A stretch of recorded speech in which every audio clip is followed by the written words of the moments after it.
The lamplight of the Clearwater Saloon glinted off the barrel of Danny Morrison's gun.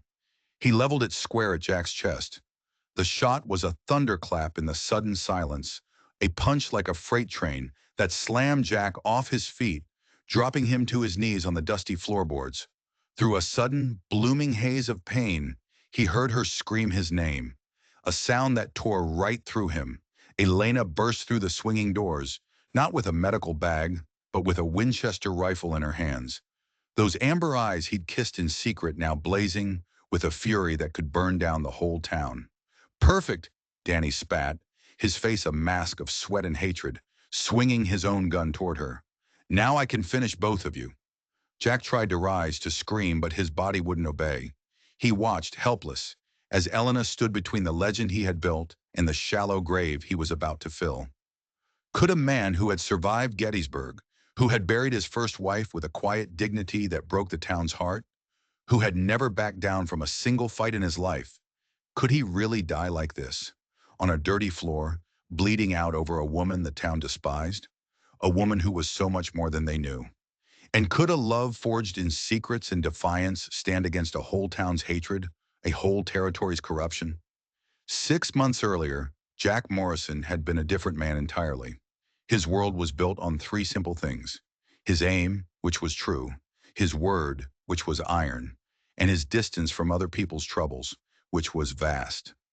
At 54, he was a monument.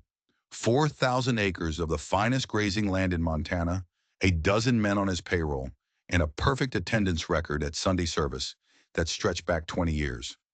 The people of Clearwater respected Jack Morrison. The bank in Helena trusted him, and no woman had shared his bed since his wife Martha died of consumption 5 long winters back. He was settled. He was solid. He was finished with the messy business of living, and that's exactly when Elena Vasquez rode into his life on a stolen horse, dragging hell right behind her. She appeared at his ranch gate on a crisp September morning, a ghost made of dust and desperation, leading a limping mare with brands on its flank that made the hair on Jack's neck stand up. They weren't just unrecognized brands. They were the brands of Marcus Thorne, the wealthiest man in the territory, a man who collected land and enemies like other men collected stamps. Her Mexican father's poncho hung loose over curves that would make a preacher kick a hole in a stained glass window. And when she finally pushed back her hood, revealing a waterfall of night-black hair and those defiant amber eyes, Jack felt a tremor deep inside him, a shifting of foundations he thought had been set in stone with his wife's grave. "Senor Morrison," she said, her accent thick with exhaustion and something else, something like fear. "I need work and sanctuary." Jack studied her, his own eyes narrowed to slits. She couldn't be more than 25. Her hands were too soft for ranch work, but calloused in strange places, on the pads of her fingers, like she was used to handling something small and intricate. Not a needle, but maybe a lockpick, or a trigger. A thin white scar cut a line just above her left eyebrow, a story he knew better than to ask about. "Running from someone?" he asked, his voice flat. She hesitated for just a beat too long. "See, my husband." The word hung in the air between them, tasting like a lie, a well-practiced lie. Jack's jaw tightened. His one and only rule was to never get involved in domestic troubles. It was a rule that had kept him safe, kept him prosperous, kept him alone. But something in those eyes of hers, a wildness, a wounded pride, reminded him of the Mustangs he'd once broken on these very plains. It was a look that dared you to try. "Can you cook?" he asked, breaking his own rule before he even knew he was doing it. Her chin lifted. "Better than any woman in this territory." "Can you clean?" "Like a church altar." Her hand drifted, almost unconsciously, to the wicked little knife tucked in her belt, its handle carved from bone. "And when my husband comes looking," she said, her voice dropping to a low, dangerous hum, "he will find more than he bargained for." Jack knew right then he was making a mistake. A big one. The kind of mistake that gets a man killed. He hired her that afternoon. For 2 months they moved around each other like cautious wolves. Ellen proved she wasn't lying about her skills. She cooked meals that made his loyal ranch hands weep with gratitude, and she kept the ranch house so clean The devil himself would be afraid to track mud on her floors. She mended his shirts with stitches so fine they were nearly invisible. She polished his boots to a mirror shine. She never once asked for anything more than the small room off the kitchen and the meager wages he paid her, which he noticed she never spent, but saved in a small leather pouch. But it wasn't her work that undid him. It was the small things, the unconscious things. The way she'd hum old Mexican lullabies while kneading bread dough, her body swaying with a natural, hypnotic grace. The way she'd pause in her sweeping to watch the sunset paint the mountains gold, her face softening with a longing so deep it was painful to watch. He saw her practicing with that bone-handled knife, a blur of deadly motion against the weathered wood of the barn. She wasn't just fending off an angry husband. She was a trained fighter. Then came the night he found her weeping silently by the kitchen window, her hand pressed against her side, covering old faded bruises he'd been pretending not to notice. But as the moonlight hit her, he saw something else. Not a bruise. It was a brand. The same intricate, cruel brand that was on the mare she'd ridden in on. The brand of Marcus Thorne. ¿Por qué lloras? He found himself asking, the Spanish he'd picked up in his cavalry days surprising them both. Elena looked up, startled, tears catching the lamplight like tiny diamonds. I cry, she whispered, her voice thick, because I remember what it felt like to be happy. And that was the moment. That was when Jack Morrison, the respectable widower, the pillar of the community, the man who kept his distance, made the biggest mistake of his life. He reached out. He brushed a single tear from her cheek with his rough thumb. Her breath hitched, her lips parted slightly. And for one impossible, terrifying second, the 30 years between them evaporated like morning mist on a hot griddle. Then she jerked back as if burned, a deep blush flooding her face. Pardon, senor. I should not. No, Jack said quietly, his own voice hoarse. You should not. But the damage was done. The line had been crossed. From that night on, the air in the small ranch house crackled with an unspoken energy. It was a dangerous, thrilling current that ran between them. Elena would lean across him to reach a spice jar on a high shelf, the warmth of her breast brushing his shoulder, sending a jolt through him that left him breathless. Jack found 1,000 excuses to be in the kitchen while she cooked, just to breathe in her scent of vanilla and desert flowers and gunpowder. Their fingers would touch when they passed plates at the dinner table, and each brief contact was like striking a match in a dark, dry barn. The tension grew, a gathering storm over the mountains, coiling tighter and tighter each day until the night the man she called her husband finally came looking for her. And he wasn't what Jack expected at all. Jack was in the barn checking on the horses when he heard the scream. It wasn't a scream of fear. It was a scream of pure rage.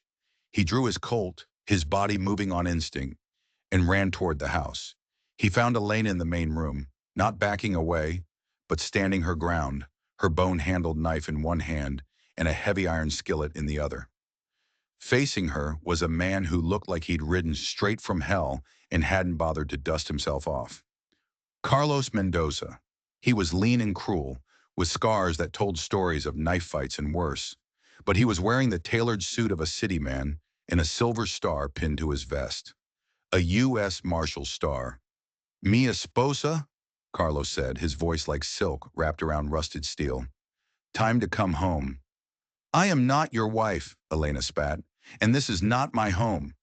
Carlos smiled, a flash of gold teeth in the dim light. The last man who tried to keep you from me fed the buzzards for a month. Thorne wants his property back, Elena. All of it. That's when Jack stepped out of the shadows, his Colt raised and steady. The lady said no. Carlos turned, his eyes flicking from Jack's silver hair to the unwavering barrel of his gun. There was no surprise in his gaze, only cold assessment. Jack Morrison, he said, the name rolling off his tongue like he'd known it his whole life. The hero of Clearwater. I was hoping you wouldn't be this stupid. Carlos wasn't alone. Another man, bigger and uglier, stepped into the doorway behind him, a shotgun held loosely in his hands. You're too old for this, viejo, Carlos sneered. Walk away. This is official business. He tapped the silver star on his chest. Can't do that, Jack said, his voice dangerously calm. Then you'll die for a whore and a thief, Carlos hissed, his hand dropping toward his own holstered pistol. A woman who will never truly be yours. Jack's finger tightened on the trigger. Maybe, he replied, but you'll be too dead to enjoy watching. The standoff lasted exactly 7 seconds. It was a lifetime. Carlos went for his gun first, a blur of motion, fast as a striking rattlesnake. But Jack Morrison hadn't survived 3 Indian wars in the bloody fields of Gettysburg by being slow. His Colt barked once, a deafening roar in the confined space. Carlos grunted, stumbling back, a dark stain spreading on his tailored jacket. But he wasn't down. The other man raised his shotgun, but before he could fire, Elena moved. She threw the cast-iron skillet with impossible speed and accuracy. It connected with the man's face with a sickening crunch of bone. He dropped the shotgun and crumpled to the floor, unconscious. At the same moment, Carlos, clutching his wounded side, fired wildly. The bullet tore through the wood of the door frame, inches from Jack's head. Jack fired again. This time, his aim was true. The bullet hit Carlos square in the chest, throwing him back against the wall. He slid to the floor, leaving a smear of blood, his eyes wide with shock and hatred. He was dead before he hit the ground. Elena stared at the body of the man she called her husband, then at Jack, her eyes wide with something far more complex than gratitude or terror. It was a look of grim satisfaction. "You killed a U.S. Marshal," she whispered, her voice shaking slightly. "He wasn't a marshal," Jack said, his gut twisting. "That star was fake. Too new. Too shiny. It was a prop." "Who was he, Elena?" "The truth." Jack holstered his weapon, his mind racing. This moment, he knew, had changed everything. This wasn't a domestic dispute. This was something else entirely. "They'll come for you now," she said, ignoring his question. "Not his brothers. His boss, Marcus Thorne." "Let him come," Jack said, his voice like gravel. But he knew deep down that this was a war he wasn't prepared for. Not yet. That night, as they buried the 2 bodies in the rocky ground behind the barn, under a sky with no moon and no stars, Elena finally told him the real story. Her name wasn't Vasquez. It was Alarcon. Her father had been a master watchmaker, a genius with gears and springs. Marcus Thorne had commissioned a series of intricate devices from him, not watches, but something far more sinister. Coded lockboxes, impossible to pick. When her father realized what they were for, to hide the forged deeds and fraudulent contracts Thorne was using to steal land all across the territory, he refused to make any more. So Thorne had him killed, and he took Elena as payment for her father's debt. She hadn't been sold to Carlos. She had been given to him, Thorne's top enforcer, as property, a prize. For 5 years, she endured a brutality that left scars both inside and out. But she wasn't just surviving. She was learning, watching, waiting. She learned how Thorne operated, how Carlos enforced his will. She learned to fight, to pick locks, to read the coded ledgers Thorne kept in his lockboxes. And then she found her chance. She stole one of the lockboxes, the one containing the master ledger that implicated dozens of powerful men, from the territorial governor down to the mayor of Clearwater. And she ran. "Why here?" Jack asked, his voice rough as they stood over the 2 fresh graves. The cold night air bit at their skin.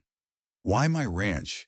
She looked up at him, the faint starlight catching the fire in her amber eyes. "I heard stories about the gringo rancher who fought alongside Mexican vaqueros in the war, who treated his workers with respect, who never cheated at cards or took advantage of those weaker than him." Her gaze was steady, piercing. "I knew Thorne owned everyone else, the law, the banks, the politicians. But I heard he could never buy you. I hoped such a man might have mercy on a woman with nowhere else to go. I hoped such a man would be strong enough to stand against him." She took a step closer, so close he could feel the heat radiating from her skin, a stark contrast to the cold night.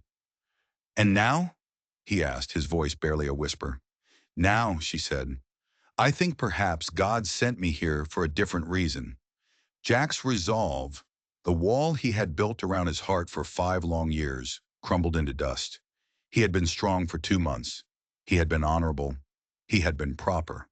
But standing there in the suffocating darkness, with two fresh graves at his feet and a universe of trouble on the horizon, propriety seemed like a foolish luxury he could no longer afford.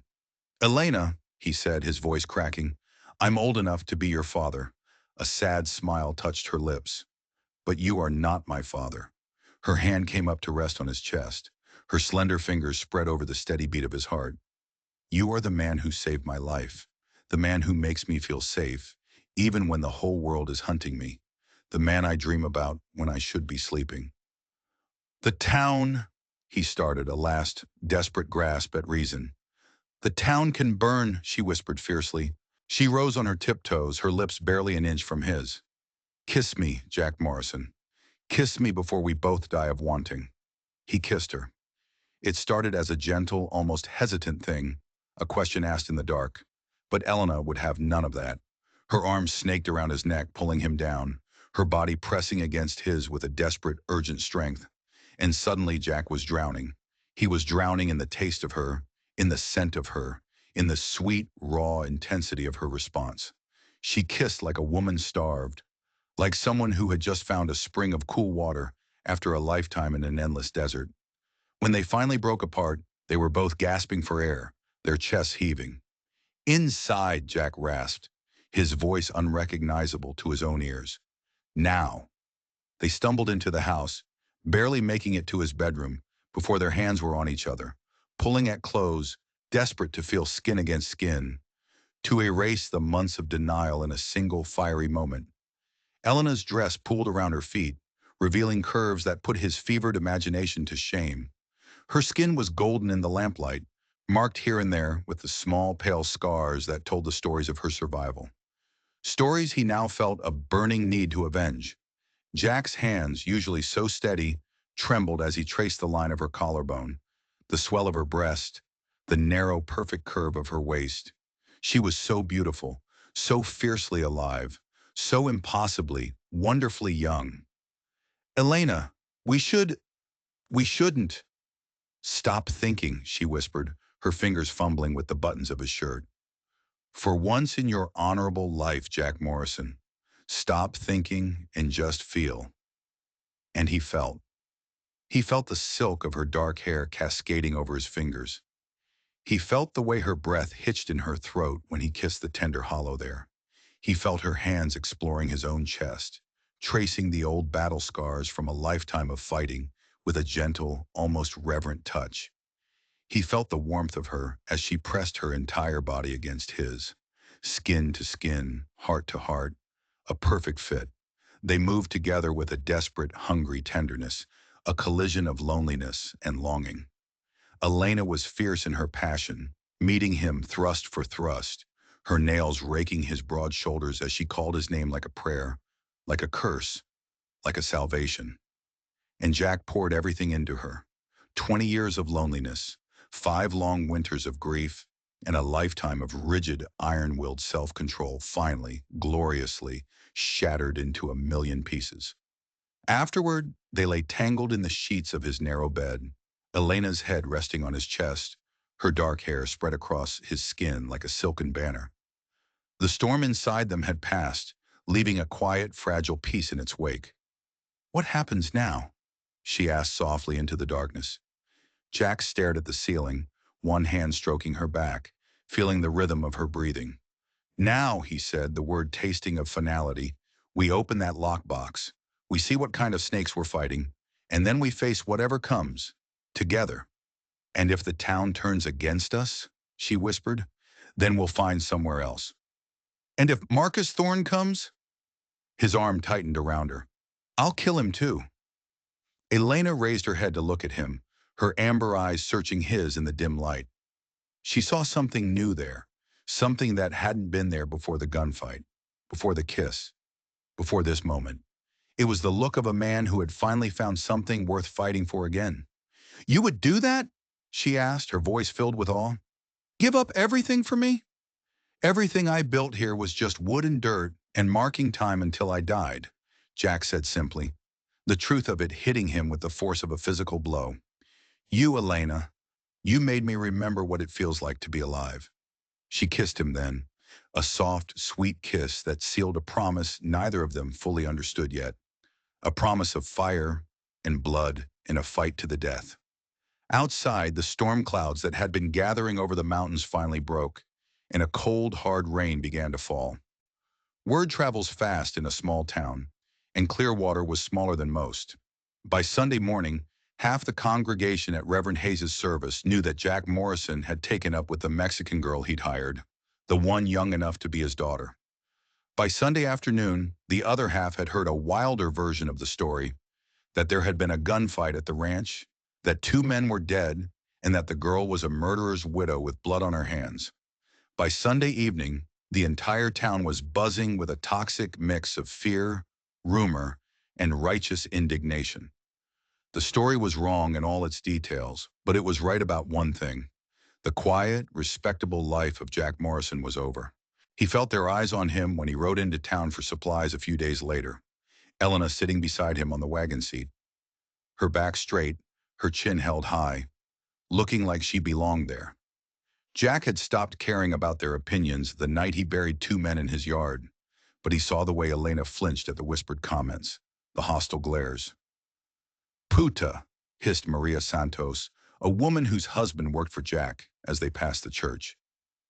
"Cradle robber," muttered Tom Bailey from the doorway of his barber shop. "Shame," declared Margaret Wilson, the mayor's wife, loud enough for the whole street to hear. "Poor Martha must be spinning in her grave." Jack's hands tightened on the reins, his knuckles turning white, but Elena placed her small, warm hand over his. "Let them talk," she whispered, her voice firm. "Words are just wind. They cannot hurt us. But words could hurt a man's business?" And by October, Jack was feeling the squeeze. The local merchants who had extended him credit for 20 years suddenly wanted cash up front. Orders for his cattle, usually placed months in advance, dried up completely. The bank in Helena sent a polite but firm letter reminding him his loan was coming due. Then three of his most experienced ranch hands, men who had been with him for years, quit without explanation, leaving him dangerously short-handed for the winter roundup. They wouldn't meet his eyes when they collected their pay. They were scared, not of him, but of the shadow that now hung over his ranch, the shadow of Marcus Thorne. "Maybe they are right," Elena said one evening, as they sat by the fire, the lockbox sitting on the table between them, still unopened. Her voice was heavy with a guilt that cut Jack to the quick. "Maybe I should leave. I have brought nothing but trouble to your door." "No." Jack's response was immediate, fierce. "Never. This ranch is just land and cattle. It's just a place. You," he said, reaching across the table to take her hand, "you're my heart." The words hung between them, raw and true. Elena's eyes filled with tears, not of sorrow, but of a fierce, protective love. "I love you too," she whispered, her voice choked with emotion. "God help me. I love you more than my own life." That's when the first bullet shattered the front window. Glass exploded across the kitchen floor. A second bullet splintered the heavy oak doorframe just as Jack lunged for his Winchester, tackling Elena and pulling her down behind the table. "Morrison!" The voice from the darkness outside was cold and professional, not the drunken rage of local thugs. "Thorne sends his regards. Give us the box and the girl, and we'll let you live." "How many?" Elena whispered, her own hand already reaching for the small derringer Jack had given her. "Three of them," Jack said grimly, peering through the shattered window. "Maybe four. Professionals. Bounty hunters." Elena's face went pale, but her eyes were hard as stone. "They will not take me alive," she said, her voice a low growl. "They won't get the chance," Jack promised. "Stay low. No matter what happens, stay down." He kicked open the back door and slipped into the darkness, circling around toward the barn. This was his land. He knew every rock, every shadow, every blade of grass. The men Thorne had sent made their first mistake by coming at night, thinking the darkness was their ally. But for Jack, the darkness was a weapon. The gunfight was brief, brutal, and almost silent. Jack moved like a ghost, using the familiar landscape as cover. The first hunter went down with a knife to the throat before he even knew Jack was there. The second caught a bullet in the chest as he rounded the corner of the barn. The third man, the leader, was smarter. He was waiting, using the water trough as cover. He got off one wild shot that grazed Jack's ribs, a hot poker of pain that spun him around. As he stumbled, he saw the man raise his pistol, taking careful aim. But before he could fire, a fourth figure emerged from the shadows of the house. Elena. She hadn't stayed down. The hunter swung his gun toward her, a cruel grin spreading across his face. "The pretty puta," he snarled. "Thorne said to bring you back alive, but he didn't say in how many pieces." Elna didn't hesitate. Her derringer, a toy in a man's world, barked twice. The hunter's grin vanished, replaced by a look of stunned surprise. He dropped like a stone, two neat holes in his chest. In the sudden, ringing silence that followed, Jack pressed a hand to his bleeding side and stared at the woman who had just saved his life. She stood over the dead man, smoke still curling from the tiny barrel of her gun, her face as calm and beautiful as a marble statue. "It's over," she said simply. But Jack knew, as he looked at the bodies littering his yard and felt the blood seeping through his shirt, that it wasn't over. It was just the beginning. By dawn, it seemed like half the town had gathered at the Morrison Ranch. Sheriff Williams was there, his face grim. Mayor Thompson was with him, his expression a mixture of fear and disapproval. And standing behind them, a silent and imposing figure, was Marcus Thorne himself.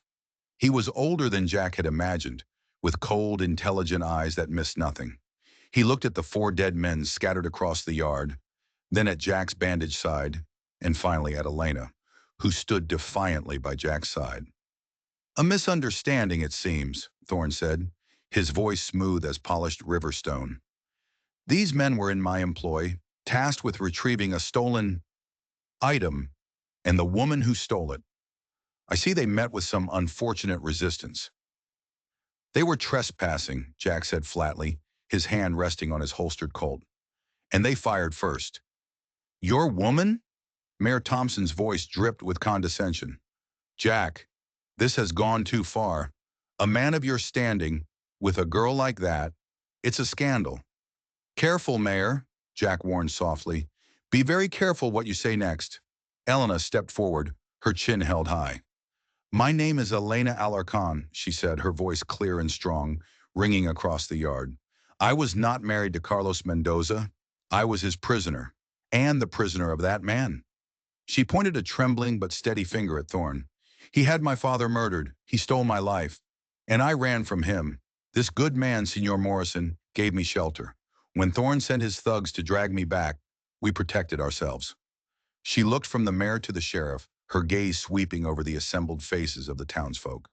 "If loving a decent man who saved my life makes me a sinner in your eyes, then I will answer to God for it. Not to you, and not to him." An uncomfortable silence fell over the crowd. Thorne simply smiled, a cold, empty gesture. "A fanciful story," he said. "Sheriff, I believe you have a duty to investigate the deaths of my employees." Sheriff Williams shifted his weight, his eyes troubled. "Self-defense is no crime, Mr. Thorne," he said slowly. "But Jack, this can't continue. The town won't stand for it. You're making powerful enemies." "Then maybe," Jack said, his arm sliding protectively around Elena's waist, "it's time for us to find a new town." Thorne's smile widened. That was what he wanted all along. To drive Jack off his land, to isolate him, to pick him apart piece by piece. As the crowd began to disperse, muttering amongst themselves, Jack knew he had lost. He had won the gunfight, but he was losing the war. He had Elena, but he was about to lose everything else. 3 weeks later, Jack Morrison stood in the dim light of the Clearwater Saloon. He held a signed deed in his pocket, a document that felt as heavy as a gravestone. He'd sold his ranch that morning, all 4,000 acres, his house, his barns, everything he had spent 20 years building.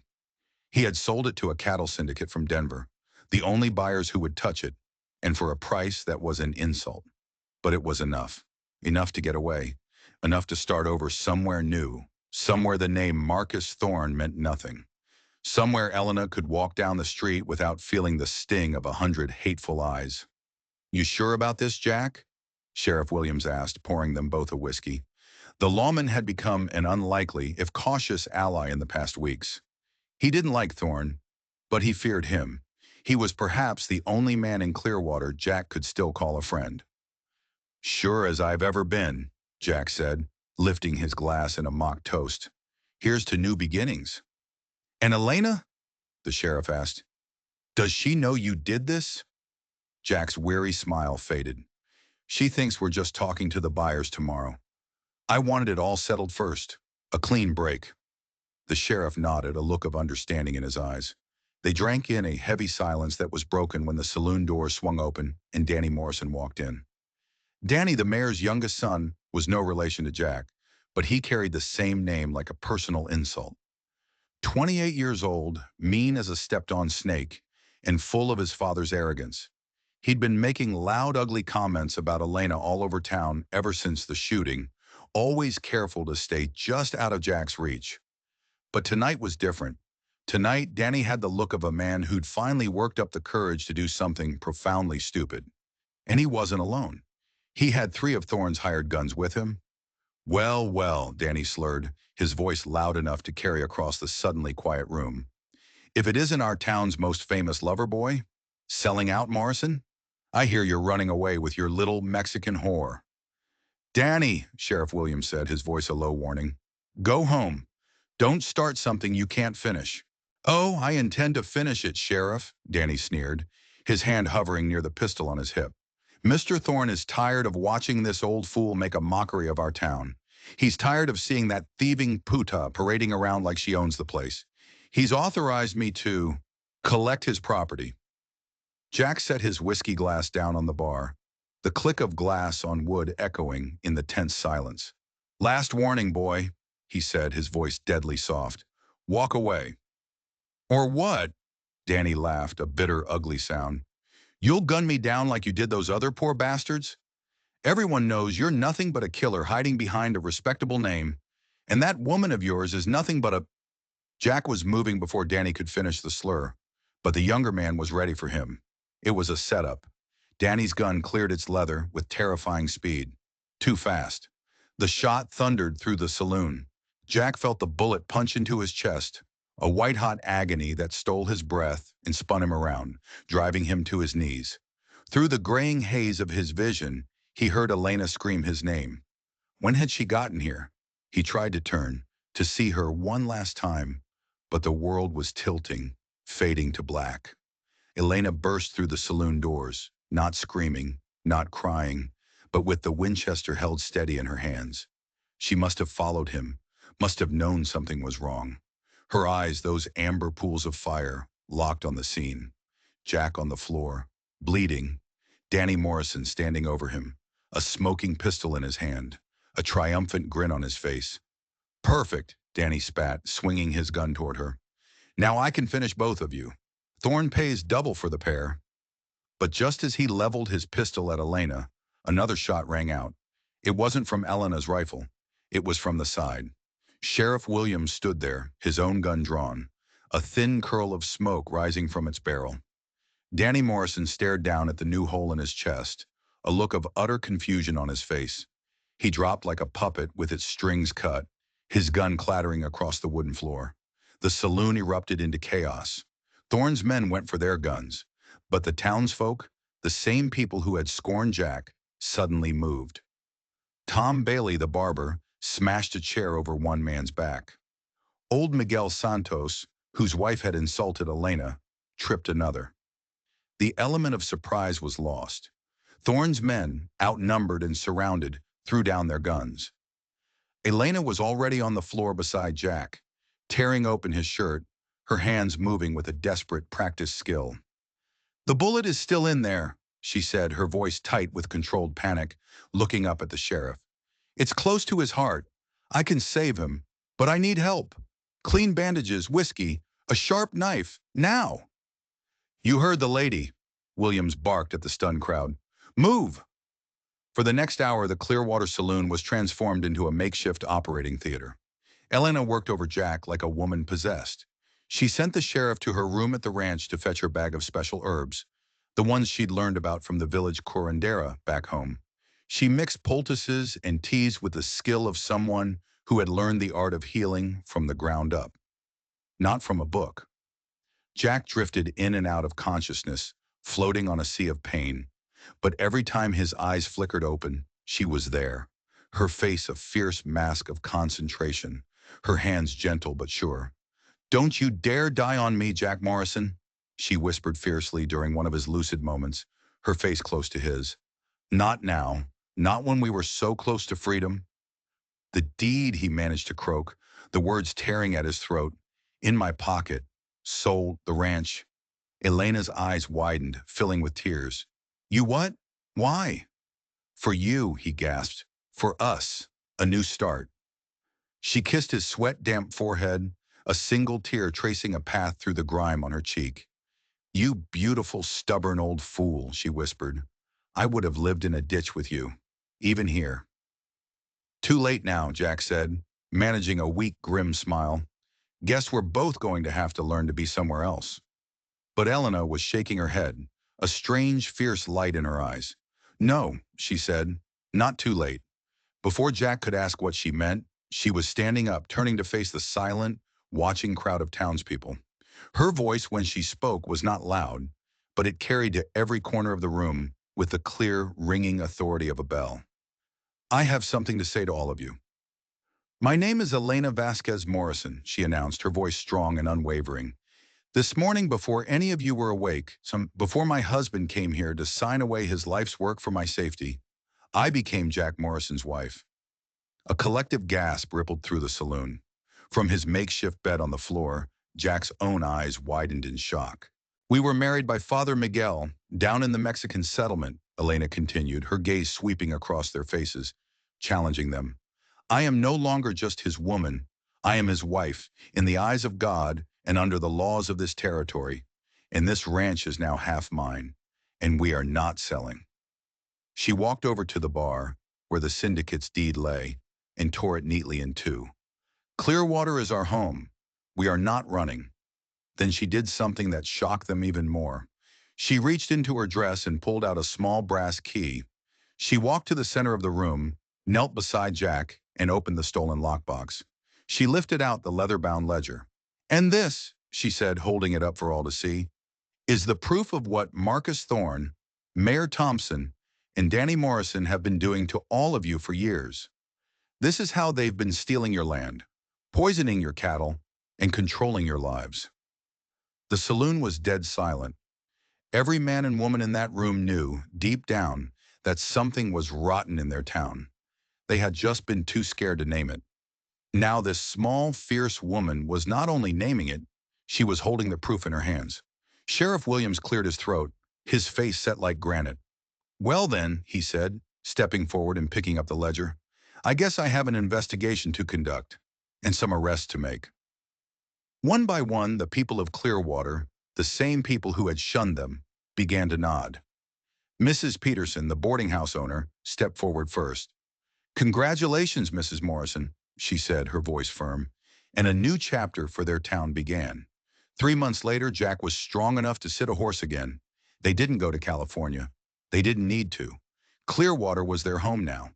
With the evidence from the ledger, Sheriff Williams, backed by a federal investigation, had cleaned house. Marcus Thorne was in a federal prison, his empire dismantled. Mayor Thompson was awaiting trial.